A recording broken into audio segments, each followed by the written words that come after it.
बिस्मिल्लाहिर्रहमानिर्रहीम। टेस्टी। जी हाँ, आज हम बनाएंगे बहुत ही टेस्टी स्ट्रॉबेरी मिल्क शेक। जब आप किसी भी आइसक्रीम पार्लर से या बाजार से या रेस्टोरेंट से मिल्क शेक पीते हैं तो वो बहुत ही झागदार, गाढ़ा और क्रीमी होता है। वो कैसे होता है आज की वीडियो में आपको ये भी पता चलेगा। और स्ट्रॉबेरी के कौन कौन से बेनिफिट्स हैं आज की वीडियो में ये भी जानेंगे। तो चलें आज की इस टेस्टी सी रेसिपी का आगाज़ इस दुआ के साथ करते हैं कि अल्लाह आप सबका दस्तरखान सजाए रखे और हम सबको सेहत और ईमान का रिज़्क अता फरमाए। तो स्ट्रॉबेरी का मिल्क शेक बना रहे हो आप, चाहे जैम बना रहे हो, जूस बना रहे हो, जो भी बना रहे हो या सिंपल भी खा रहे हो, इसको धोने का प्रोसेस बहुत ज़रूरी होता है। आपने बाज़ार से इसे ला के पहले खुले पानी से खंगालना है, फिर सिरके वाले और नमक वाले पानी में 15 से 20 मिनट के लिए भिगो देना है। उसके बाद आपने इसे दोबारा खुले पानी से खंगालना होता है, तो ही ये खाने के काबिल होती हैं। उसके लिए अलग से मैंने वीडियो बनाई है, उसका लिंक आपको डिस्क्रिप्शन बॉक्स में मिल जाएगा।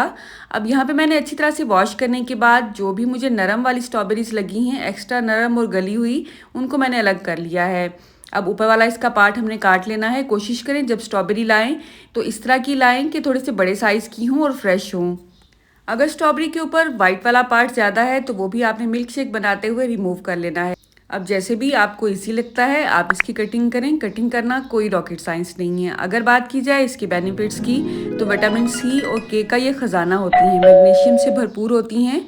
जिसमें अगर सोजिश है आपकी तो इससे बढ़ के और कोई दवा नहीं है आपके लिए। जिसमें शुगर लेवल को ये कंट्रोल में रखती हैं, बीपी को ये कम करती हैं। इसके अलावा हार्ट के लिए बहुत ही मुफीद मानी जाती हैं। अगर आप कोलेस्ट्रॉल के मरीज हैं, कोलेस्ट्रॉल बुरे वाला आपके जिस्म में ज़्यादा है, तो आप ये रेगुलर लें 1 हफ्ते के लिए। उसके बाद आप खुद ही अपने जिस्म में तब्दीली देखेंगे। तो इस तरह से मैंने तमाम स्ट्रॉबेरीज़ की कटिंग कर ली है। अब जितनी हमें ज़रूरत होगी उसी हिसाब से हमने शेकर जग में ये ऐड करनी है।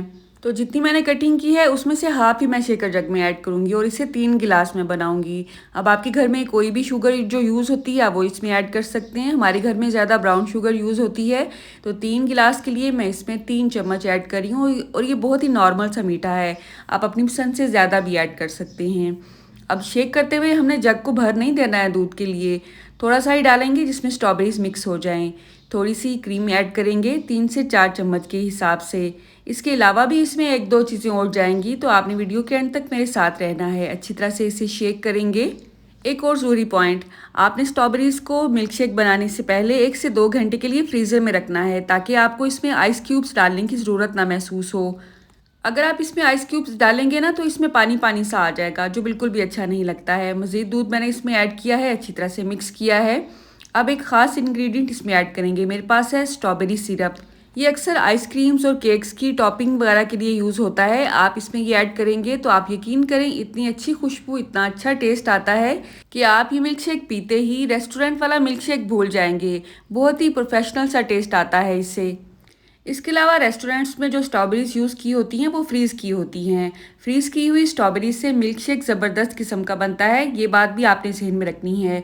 इसके अलावा रेस्टोरेंट वाले ऑल पर्पस मिल्क यूज़ करते हैं, उससे भी बहुत ही अच्छा सा, बहुत ही गाढ़ा सा टेक्सचर बनता है इसका और उसका टेस्ट भी लाजवाब होता है। लेकिन अगर आप घर में बना रहे हैं और ऑल पर क्रीम ऐड कर रहे हैं तो आपको ऑल पर दूध की ज़रूरत नहीं पड़ेगी इंशाल्लाह। बस ये चंद टिप्स एंड ट्रिक्स हैं, इनको फॉलो करेंगे तो इंशाल्लाह आपका मिल्क शेक ज़बरदस्त किस्म का बनेगा।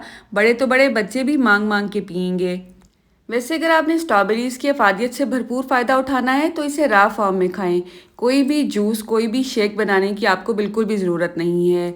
मेरी नेक्स्ट वीडियो तक मुझे इजाज़त दें। अल्लाह हाफिज़। अल्लाह आप सबको सेहत और ईमान का रिज़्क अता फरमाए और हम सब के रिज़्क में कसरत से ज़्यादा बरकत और आसानी अता फरमाए। सुने सुने रुकें, जाने से पहले वीडियो को लाइक कर दें, अच्छी लगी तो शेयर कर दें और अगर आपने अभी तक चैनल को सब्सक्राइब नहीं किया है तो चैनल को सब्सक्राइब भी कर दें प्लीज़।